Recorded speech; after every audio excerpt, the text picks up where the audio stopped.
Salam Bapak Ibu yang dikasihi oleh Tuhan. Tuhan Yesus baik. Amin. Jadi kita bisa ada hari ini karena anugerah Tuhan. Oleh karena Tuhan sangat mengasihi kita semua. Nah, malam ini senang tentunya bisa berjumpa dengan Bapak Ibu sekalian lewat siaran online malam hari ini. Dan saya sangat percaya malam ini adalah malam sangat istimewa buat kita untuk kita memuji dan menyembah Tuhan. Oleh karena itu, Bapak Ibu Saudara, siapkan hatimu, kita menyembah Tuhan. Sebab hanya Tuhan satu-satunya Allah yang layak kita sembah. Mari kita berdoa. Kami mengucap syukur buat kasih setia Tuhan. Kami ada hari ini bukan karena kekuatan kami, tapi semata-mata karena kebaikan Tuhan. Sebab kami adalah biji mata Tuhan, berharga di mata Tuhan. Dan kami berdoa malam ini, kuasa-Mu memenuhi setiap kami umat-Mu. Engkau pulihkan yang sakit, Engkau kuatkan yang lemah. Bahkan Engkau Allah yang menghibur setiap mereka yang saat ini dalam kesusahan. Terima kasih, kami percaya Tuhan, Engkau mendengar setiap doa, setiap kerinduan hati kami malam ini. Dan kami sungguh percaya Tuhan sementara melawan setiap kami umat-Mu yang menyaksikan ibadah refleksi malam ini di dalam nama Tuhan Yesus Kristus. Haleluya. Amin.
basahi, hanya Engkau yang menyegarkan setiap jiwa kami yang kering. Ya,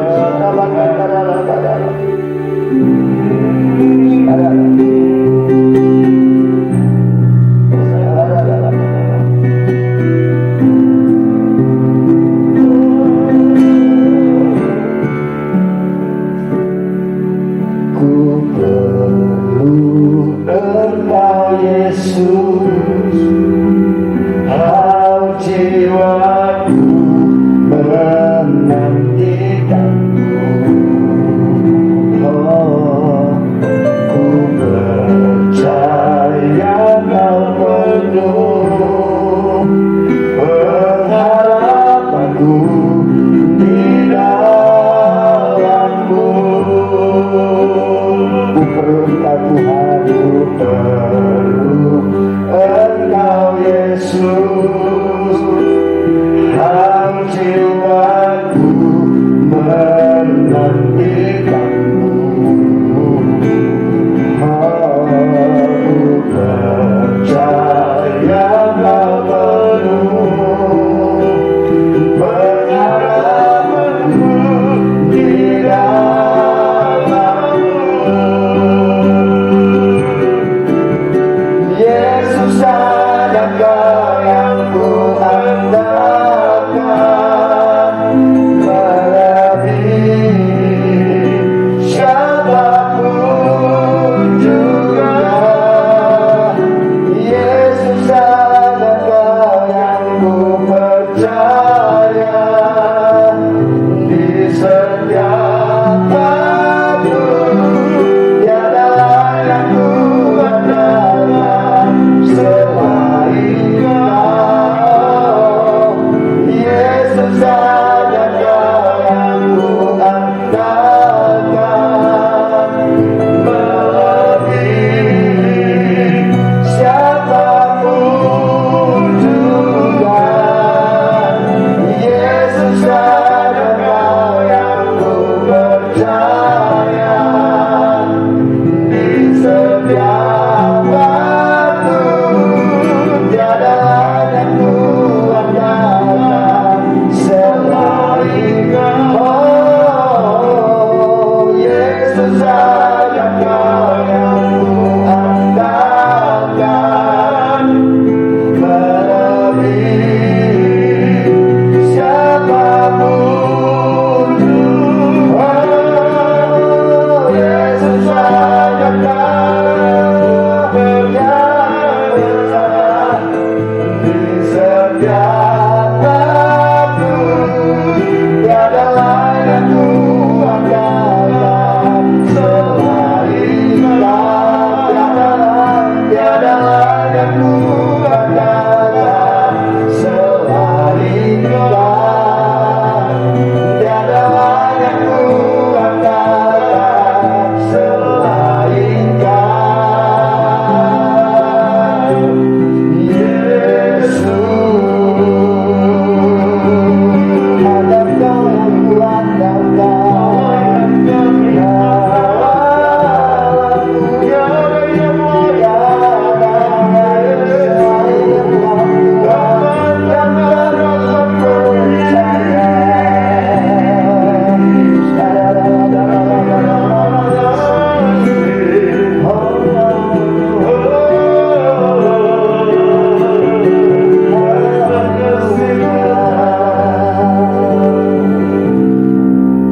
Hanya Engkau yang kami percaya, hanya Engkau yang kami andalkan, ya Yesus Kristus Tuhan.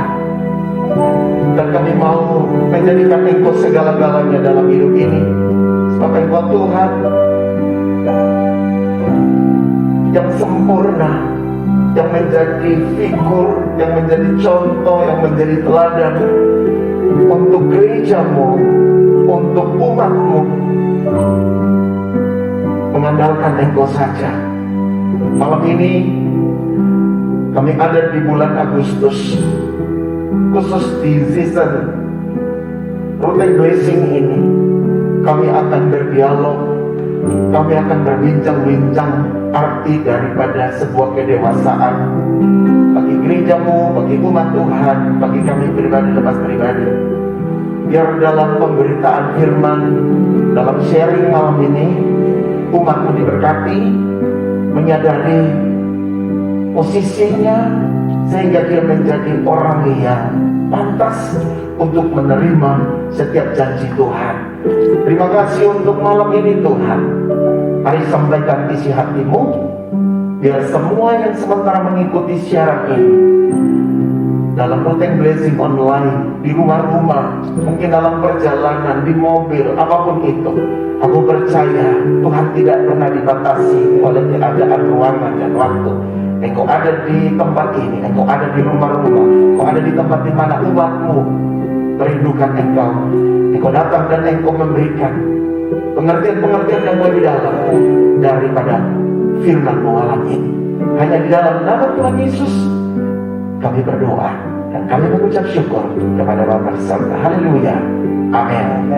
Shalom Bapak Ibu, selama 3 bulan ini ya kita bicara tentang, atau kita masuk di season pria dewasa atau men, dan bulan Agustus ini secara khusus kita bicara tentang mature atau dewasa. Nah itu kata ini sangat berarti atau sangat bermakna bagi orang-orang percaya, tentunya kita semua adalah orang percaya, karena gereja yang dewasa itu adalah gereja yang dewasa itu adalah gereja mempelai Kristus. Amin. Dan saya percaya bahwa kita orang-orang percaya adalah gereja yang dewasa dan kita siap untuk menjadi mempelai Kristus. Nah malam ini bersama dengan Bapak Gembala, Bapak Steve,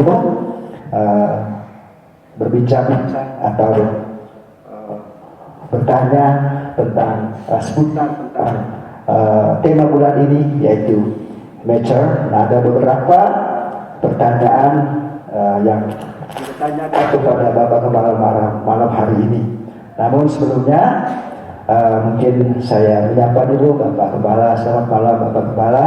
Selamat malam, shalom. Haleluya, senang bisa bertemu dengan Bapak kembali malam hari ini, dan tentu semua jemaat Tuhan yang menyaksikan siaran online ya di sesi rutin blessing ini tentu sangat diberkati dengan penjelasan yang Bapak Gembala sampaikan kepada kita malam hari ini secara khusus tentang tema di bulan ini, yaitu dewasa atau mature.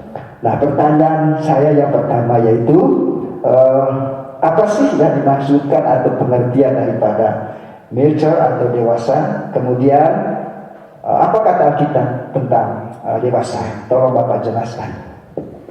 Puji nama Tuhan. Pertama-tama tentu saya menyapa seluruh jemaat Tuhan yang lagi mengikuti ibadah online ini. Shalom, Tuhan memberkati saudara semua dimanapun kita berada. Pastikan bulan Agustus ini menjadi bulan kemenangan bagi saudara. Amin. Kita melihat Tuhan memberikan atlet-atlet Indonesia tentunya, khususnya di atlet bulu tangkis, mereka meraih medali emas. Wah, luar biasa. Ada putri, dan menjadi euforia seluruh Indonesia sebagai hadiah ulang tahun kemerdekaan di tahun ini. Nah saudara, di bulan ini untuk mencapai kemenangan dan keberhasilan dan kesuksesan, maka dibutuhkan pria dewasa, seorang pria dewasa. Pria dewasa ini bukan bicara tentang gender ya, tapi bicara tentang karakter.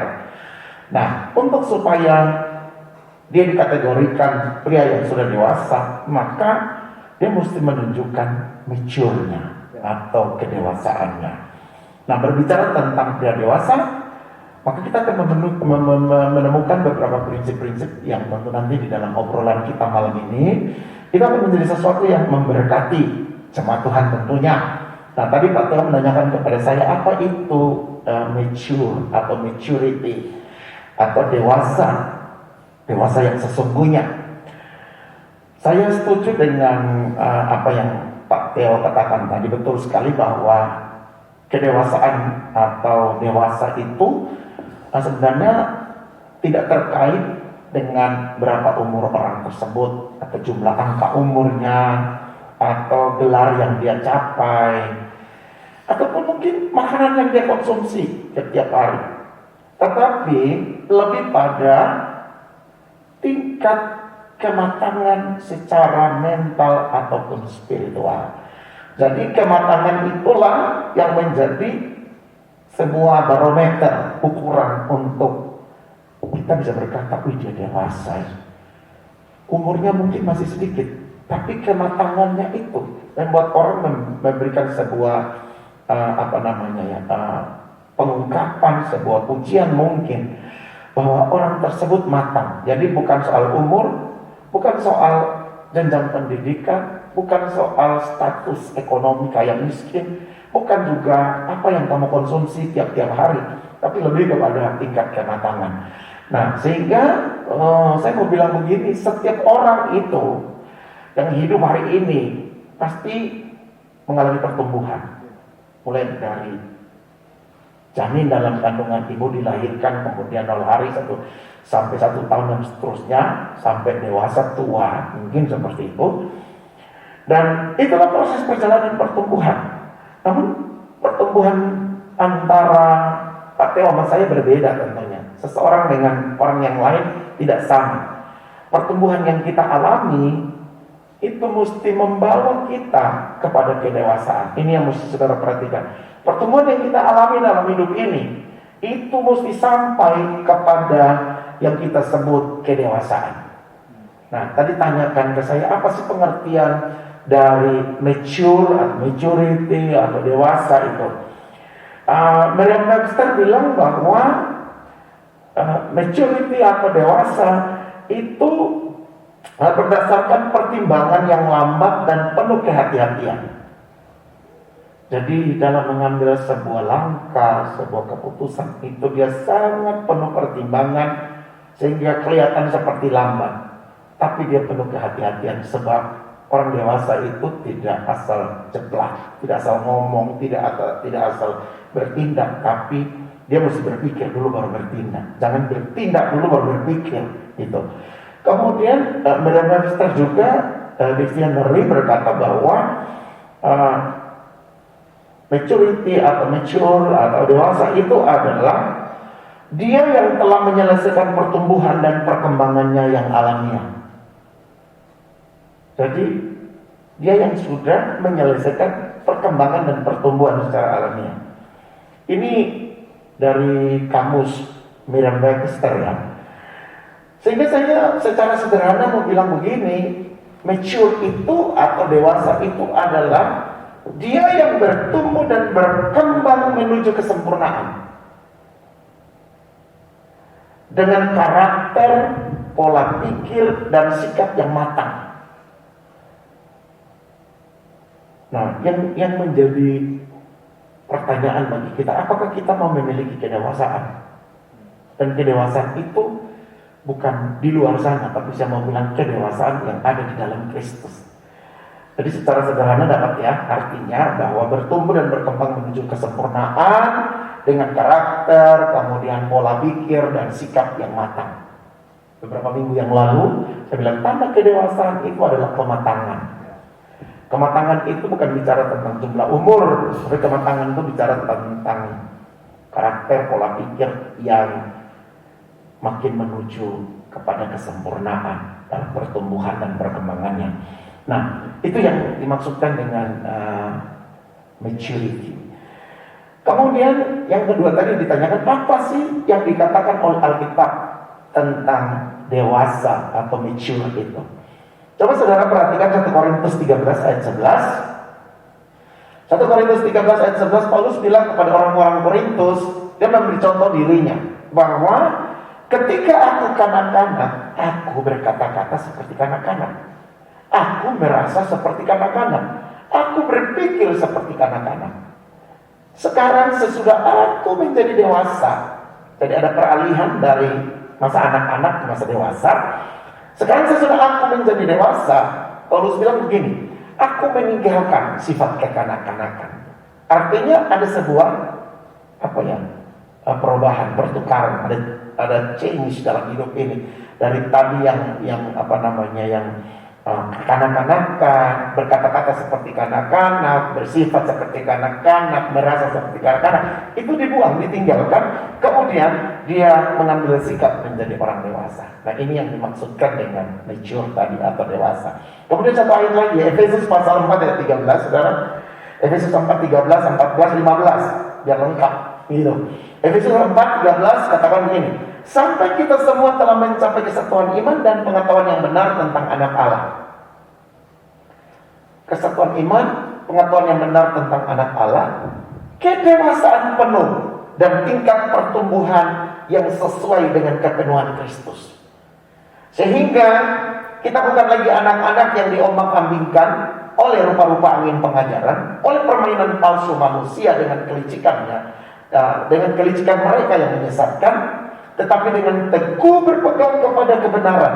Di dalam kasih kita bertumbuh di dalam segala hal ke arah Dia, Kristus yang adalah kepala. Jadi dari dua ayat ini atau dua bagian bacaan, baik itu 1 Korintus 13 ayat 11, Efesus 4 ayat 13, memberikan gambaran yang jelas. Ini Paulus bicara kepada dua jemaat yang berbeda.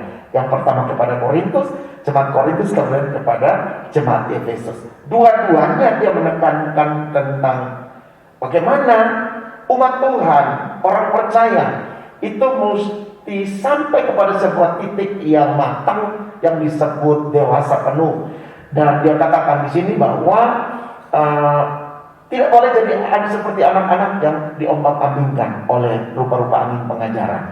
Kalau kepada Korintus dia bilang meninggalkan sifat kanak-kanak. Sebab anak-anak itu mudah dibujuk, mudah dirayu, gampang sekali meninggalkan apa yang menjadi esensi dalam hidupnya, kemudian bisa terpengaruh. Nah, itu anak-anak. Tapi ketika dia dewasa, yang sifat itu ditinggalkan, sebab dia sudah mulai memiliki prinsip dalam hidup ini. Nah, ini kira-kira jawaban saya untuk pertanyaan tadi yang berkata bahwa apa itu mature atau maturity, dewasa yang sesungguhnya. Oke, dewasa kita itu tidak tidak bicara soal usia atau umur, atau juga tidak bicara soal hal-hal yang jasmani, gelar atau predikat dan lain sebagainya secara jasmani.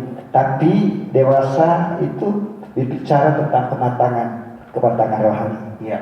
Nah, yang menjadi pertanyaan saya, kira-kira atau kiat-kiat apa yang diperlukan untuk seorang anak Tuhan atau orang percaya dia dapat menjadi mature atau dewasa ya, dalam mengembangkan kehidupan kerohaniannya bersama dengan Tuhan. Tolong Bapak jelaskan.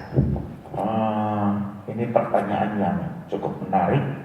Apa saja yang diperlukan oleh seorang anak Tuhan ataupun yang tersebut jemaat supaya dia dapat menjadi dewasa dalam mengembangkan dirinya ataupun berjalan bersama Tuhan. Nah, perhatikan baik-baik bahwa di dalam Efesus tadi bilang begini. Saya balik dulu lihat Efesus ya Pak Teo ya. Dia bilang begini, sampai kita semua telah mencapai kesatuan iman dan pengetahuan yang benar tentang anak Allah. Jadi kesatuan iman, pengetahuan yang benar tentang anak Allah, dan dia menjadi dewasa penuh.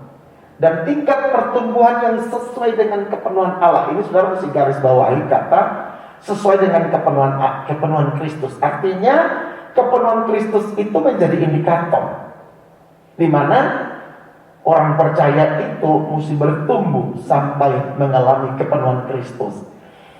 Pertumbuhan yang sesuai dengan kepenuhan Kristus itu mesti dialami. Artinya bahwa kalau tadi di dalam 1 Korintus 13 membuang sifat kekanak-kanakan, sebab itu tidak cocok dipakai oleh seorang yang berkata aku dewasa, aku mature. Maka dia mesti buang sifat kekanak-kanakan itu dengan masuk di dalam sebuah proses yang kita sebut tingkat pertumbuhan yang sesuai dengan kepenuhan Kristus.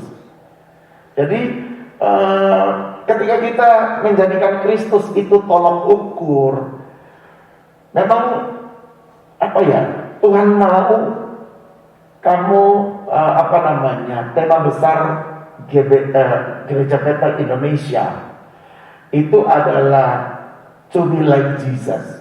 Jadi menjadi seperti Yesus. Itu tema besarnya GBI. Tentu itu proses untuk menjadi sama seperti Yesus. Itu tentu bukan hal yang gampang. Tuhan mau kamu jadi dirimu sendiri.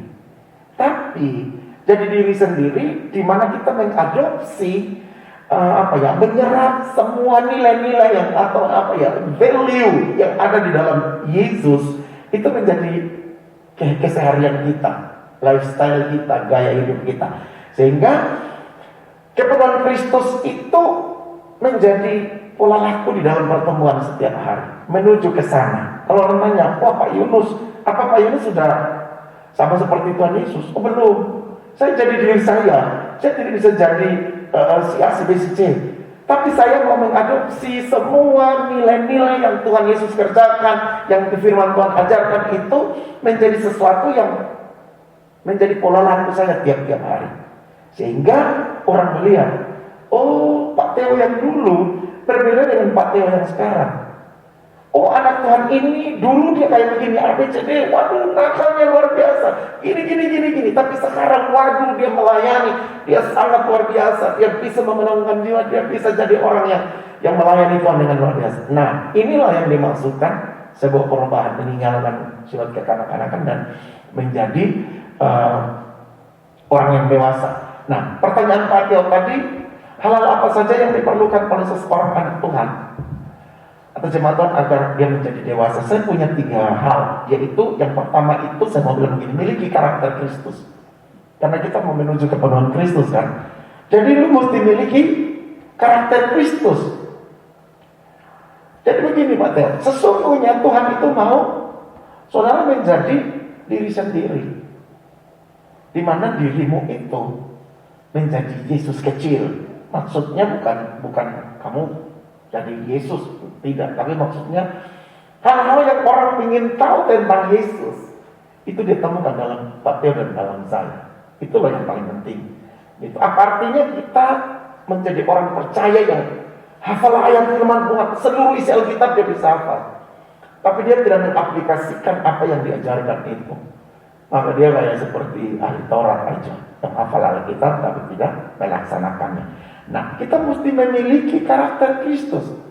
Jika kita mau memiliki karakter Kristus, maka kita dapat belajar untuk Efesus 5 itu bicara tentang buah roh kan.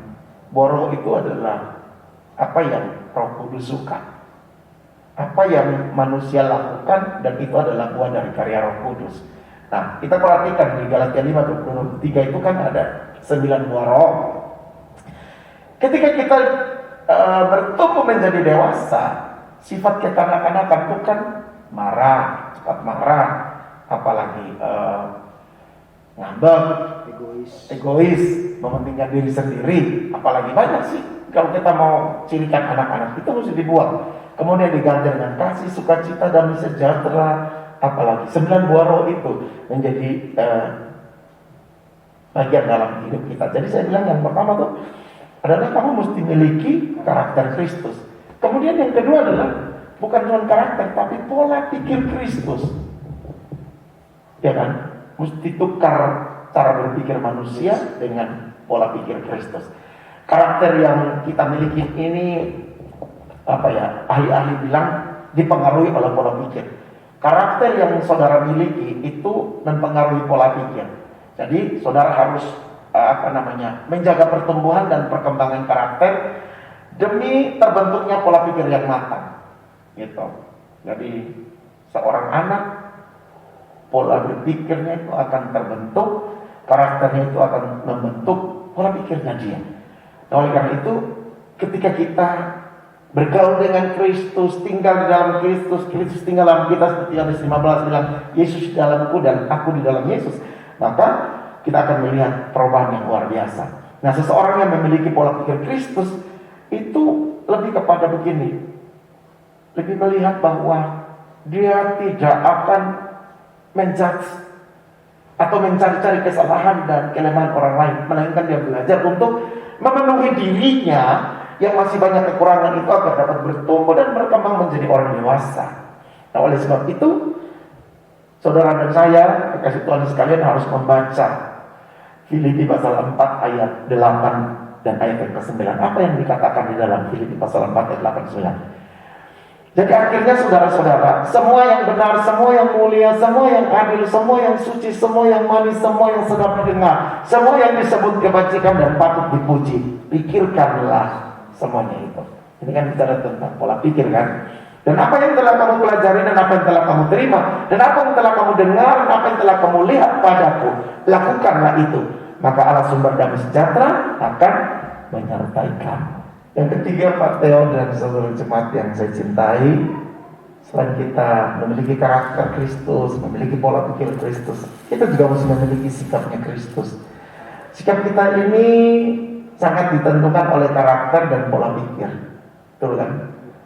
Jadi apa yang keluar dalam pola laku kita itu ditentukan dari karakter kita dan pola pikir kita. Nah, kedewasaan kita sangat ditentukan oleh sikap kita. Sehingga attitude atau sikap kita ini akan sangat menentukan jalan hidup kita ke depan. Nah, Pak Theo dan juga seluruh jemaat yang dikasih oleh Tuhan Yesus Kristus, 3 hal ini menjadi bagian di mana menjawab pertanyaan apa yang diperlukan oleh seseorang anak Tuhan supaya dia tetap menjadi dewasa dan bisa mengembangkan dirinya. Demikian Pak Theo. Nah, sekarang pertanyaan yang ketiga. Nah, ketika kita sudah menjadi dewasa, nah kira-kira apa sih dampaknya bagi gereja dan juga bagi pelayanan untuk pekerjaan Tuhan? Atau mungkin ada dampak bagi lingkungan ketika kita sudah menjadi dewasa? Oke, dampak yang dialami oleh gereja dari orang-orang yang dewasa penuh di dalam Kristus, yang punya karakter Kristus, punya pola pikir Kristus, punya pola laku yang Kristus dalam hidup ini. Itu adalah keuntungannya begini, gereja akan pasti menjadi kesaksian bagi banyak orang. Gereja akan seperti mercusuar yang memancarkan terang di tempat dimanapun. Atau gereja akan memiliki orang-orang yang siap ditempatkan dimanapun. Baik itu di tempat yang mungkin, saya mau bilang dan tanda kutip, tempat yang kotor. Dan kotor mungkin sistemnya, mungkin metode yang dipakai di situ. Kemudian ada seorang anak Tuhan yang dewasa masuk ke situ. Maka tadi kita ingat firman Tuhan bilang dia tidak diombak-ambingkan. Artinya dia punya prinsip. Nah, gereja akan memiliki orang-orang yang berprinsip, ditaruh dimanapun, di tengah-tengah orang yang kacau pun, dia tidak akan dipengaruhi, tetapi justru dia akan mempengaruhi. Itu keuntungan yang pertama, bahwa gereja akan menjadi seperti mercusuar yang menerangi, dan orang-orangnya itu adalah orang-orang yang kuat, yang tidak mudah terpengaruh oleh siapapun juga. Kemudian yang dewasa itu begini, kalau dulu saya masih anak-anak, atau misalnya anak-anak Bapak Ibu sekalian semua yang hari ini punya anak tentunya, apa yang dilakukan oleh mereka anak-anak? Minta. Seluruh kebutuhan dia akan datang kepada Bapak dan minta. Tapi ketika kita sudah dewasa, kita tahu bagaimana caranya untuk menyenangkan orang tua kita, kan? Nah, waktu kita kanak-kanak secara rohani, kita selalu minta sama Tuhan. Kalau ada sesuatu kita komplain sama Tuhan. Tapi setelah kita menjadi dewasa, kita tahu bagaimana memperlakukan Tuhan itu di dalam hidup. Nah, kalau jemaat dewasa dan bertumbuh menjadi dewasa seperti Kristus, maka apa yang dialami oleh gereja? Wow, jemaat tahu dan mengerti apa yang menjadi bagian yang mesti mereka lakukan karena mereka dewasa di dalam Tuhan. Keuntungan yang ketiga adalah bahwa gereja tersebut menjadi panutan, ya kan? Menjadi panutan, menjadi teladan. Kemana pun mereka pergi, orang mencontohi mereka, mulai dari cara bicara, pola laku, sikap. Orang yang berkata, wah keluarga dari gereja yang ini luar biasa mereka ya. Jadi orang menjadi tertarik untuk datang itu bukan karena kita khotbah, kita nyampaikan ayat-ayat firman Tuhan, tapi mereka tertarik karena pola hidup kita yang dewasa tadi. Nah, gereja diuntungkan, jiwa-jiwa akan datang karena memiliki jemaat yang dewasa. Kira-kira ini 3 hal yang yang menjadi keuntungan yang gereja terima. Oke, dari penjelasannya Pak Lagi, Haleluya. saya satu hal yang saya tangkap bahwa dampaknya bagi gereja, bagi pelayanan, atau mungkin bagi lingkungan itu. Nah, kehidupan seorang dewasa itu dia memberikan teladan atau contoh tindakan di dalam kehidupannya. Jadi mercusuar. Ya, sehari-hari. Nah, kemudian setiap orang percaya ingin menjadi dewasa. Ya. Namun untuk menjalankannya tentu tidak mudah, ya kan Pak ya? Betul. Jadi penuh dengan tantangan, penuh dengan hambatan. Nah, pertanyaannya gini. Nah, kira-kira apa sih hambatannya untuk seseorang menjadi dewasa? Nah, kemudian bagaimana untuk mengatasi hambatan itu? Kira-kira itu pertanyaan. Oke. Pertanyaan yang menantang ini. Jadi kalau bilang apa sih yang menjadi hambatan? Hambatan itu biasanya orang selalu mengkambing hitamkan iblis, setan. Oh, dia tidak bertumbuh karena setan yang menghalang-halangi, misalnya gitu. Tapi malam ini saya ingin membawa untuk melihat dari persepsi yang berbeda. Bahwa kalau tadi kita baca di dalam 1 Korintus 13, dia katakan di situ bahwa ketika aku kanak-kanak, aku berkata seperti kanak-kanak.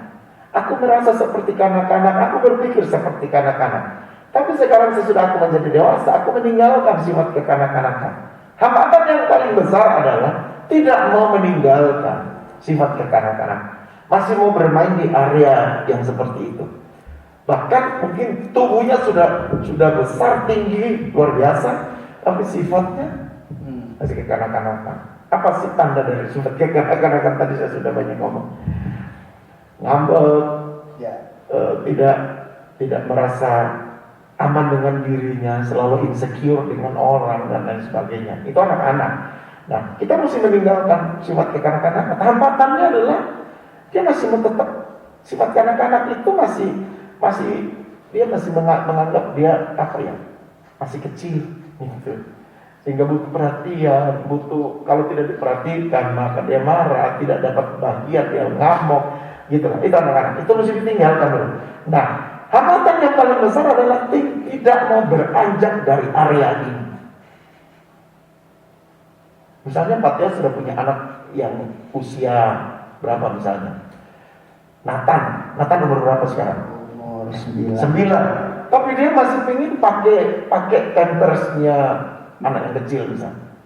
Lalu kita akan marah kan? Karena dia suka sekali pampers, jadi sesuatu kesukaannya. Dia tidak mau lepas.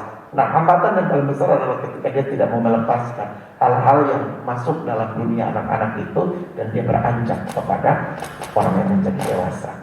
Kemudian yang kedua, apa sih yang menjadi hambatan orang tidak mau menjadi dewasa? Adalah dia yang merasa dirinya itu mampu, merasa dirinya hebat. Orang dewasa tuh tidak seperti itu. Selalu memberikan kesempatan orang lain yang kalau dia tidak bisa, saya ambil bagian gitu. Kalau anak-anak selalu menunjukkan, saya bisa loh, saya coba angkat ya. Ternyata dia angkat tidak kuat. Harus orang yang dewasa yang bisa mengangkat beban gitu. Jadi merasa diri over confidence, terlalu percaya diri, ternyata tidak kuat. Jadi orang bilang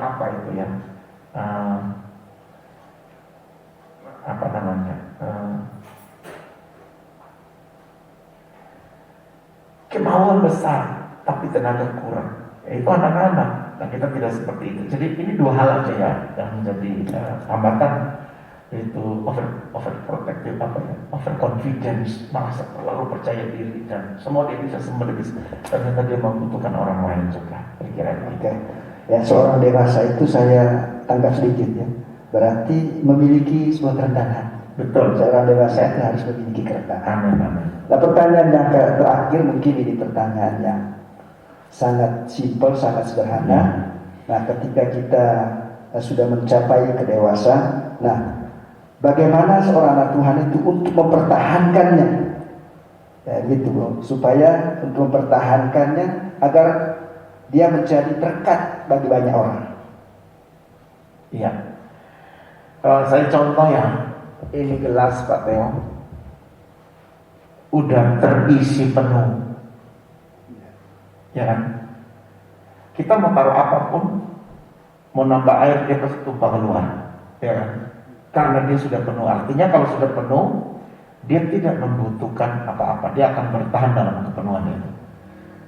Kecuali ada guncangan dia tumpah apa segala macam. Tapi kalau gelas ini penuh tanpa apa-apa dia akan penuh. Nah, saya mau bilang begini. Tadi dibilangkan bagaimana orang bisa mempertahankan supaya dia tetap dewasa di dalam Tuhan. Cuma satu, kedewasaan penuh dan tingkat pertumbuhan yang sesuai dengan kepenuhan Kristus. Efesus 4 ayat 13 tadi. Nah, kalau kita penuh dengan Kristus, nggak ada ruang lagi untuk yang lain. Benar ya Bapak Ibu sekalian? Kalau kita penuh dengan Kristus, kita nggak ada tempat untuk yang aneh-aneh. Karena hidup kita penuh dengan Kristus. Nah, bagaimana untuk kita penuh dengan Kristus? Yohanes 15 bilang, lu tinggal di dalam Tuhan dan beri kesempatan Tuhan tinggal di dalam kamu. Artinya ada sebuah relation yang dibangun, ada sebuah hubungan, ada sebuah intimacy yang dibangun sehingga orang itu tetap di dalam Tuhan. Dia akan berbuah lebat. Dan 15 bilang kan. Nah, itu yang saya maksudkan dengan kedewasaan penuh dan tingkat pertumbuhan yang sesuai dengan kepenuhan. Cuma satu, kalau kamu penuh dengan Kristus. Oleh karena itu, jangan biarkan hidupmu kosong. Kalau hidupmu kosong akan dimasukin oleh yang lain. Tapi kalau hidup kita penuh dengan Kristus, wow, saya berjamin mengalami badai dalam hidupmu, kamu tetap berkata Tuhan itu baik. Kita tidak menggerutu, kita tidak marah, kita tidak emosional, tapi kita akan tenang teduh. Kenapa? Karena kita penuh dengan Kristus. Amin. Kita akan menjadi orang yang sangat diberkati. Haleluya. Haleluya. Nah, Bapak Ibu, demikian bincang-bincang dengan Bapak Gembala malam hari ini. Nah, tentu waktu kami sangat singkat, ya banyak sekali banyak yang harus dijelaskan tentang ini. Cuma kita terbatas dengan waktu. Nah, oleh karena itu saya percaya apa yang menjadi penjelasan daripada Bapak Gembala malam ini tentu jadi berkat untuk kita semua. Amin. Oleh karena itu ya, untuk menutup ibadah rutin basic malam ini, saya minta Bapak Gembala untuk berdoa. Baik, Berkati setiap jemaat Tuhan. terima kasih seluruh jemaat Tuhan. Saya berharap kita diberkati malam ini dengan pengajaran firman Tuhan dalam bincang-bincang kami. Berbicara tentang kedewasaan, bukan berbicara tentang berapa umur yang kamu punya, pekerjaan apa yang kamu lakukan, tingkat ekonomi di mana kamu berada, ataupun makanan yang kamu konsumsi tiap hari. Tapi bicara tentang kedewasaan, berbicara tentang bagaimana engkau bisa berdiri dalam kepenuhan Kristus, karakter Kristus ada padamu, pola laku Kristus ada padamu, pola pikir Kristus ada padamu. Oke, mari kita akan akhiri pertemuan malam ini dengan sama-sama berdoa. Tundukkan kepala saudara, angkat hatimu, angkat tanganmu, dan kita berdoa. Bapak, kami bersyukur malam ini di dalam Rutin Blessing online, Engkau ada bersama seluruh jemaat di rumah, di tempat di mana kami lagi mengikuti ibadah ini. Kami bukan menjadi penonton di ibadah ini, tapi kami masuk di dalam hadirat Tuhan. Kami beribadah dengan Tuhan. Kami menikmati firman-Mu, kami menikmati kuasa puji-pujian. Ketika pujian penyembahan dinaikkan, kami berdoa sungguh-sungguh Allah turut bekerja untuk mendatangkan kebaikan bagi semua umat-Mu. Di rumah, di tempat di mana umat-Mu berada, Tuhan menyertai dan menolong kami semua dengan tingkat kedewasaan penuh, dengan kepenuhan Kristus yang ada pada setiap pribadi, membawa kami menjadi terang, membawa kami menjadi mercusuar. Orang akan menjadi tertarik untuk datang kepada Tuhan karena mereka melihat karakter Kristus ada di dalam kami umat-Mu. Di malam hari ini Tuhan, Engkau ada bersama dengan seluruh jemaat-Mu. Ada beberapa jemaat yang sakit, kami berdoa dalam nama Yesus. Mereka sembuh, mereka dipulihkan, mereka dapat kekuatan baru. Dan beberapa orang yang berduka cita, Tuhan hiburkan, Tuhan kuatkan, Tuhan kembalikan posisi hati mereka untuk tetap berkata Tuhan itu baik, bahwasanya untuk selama-lamanya kasih setiamu. Malam ini kami mengakhiri Routine Blessing ini dengan membuka tangan, sebab Tuhan mengedangkan tangan-Mu atas setiap kami dan melepaskan berkat yang terbaik dari kerajaan Allah. Karena Engkau yang akan membawa kami untuk ada di dalam kemuliaan-Mu, di dalam kuasa-Mu, di dalam otoritas-Mu. Karena itu, biar berkat Tuhan malam ini, yaitu anugerah kasih dan sayang yang berasal dari Bapa di sorga, penyertaan oleh kuat kuasa Yesus Kristus Tuhan, serta persekutuan di dalam Roh Kudus, tinggal tetap menyertai, menolong dan membimbing saudara semua, mulai malam ini sampai selama-lamanya, hingga hari Maranatha. Tuhan Yesus datang di awan-awan untuk menjemput engkau dan saya para salehnya. Berkat terbaik ini terimalah bersama-sama hanya di dalam nama Bapa, Putra, dan Roh Kudus, di dalam nama Tuhan Yesus Kristus. Mari yang percaya dan diberkati Tuhan, sama-sama kita katakan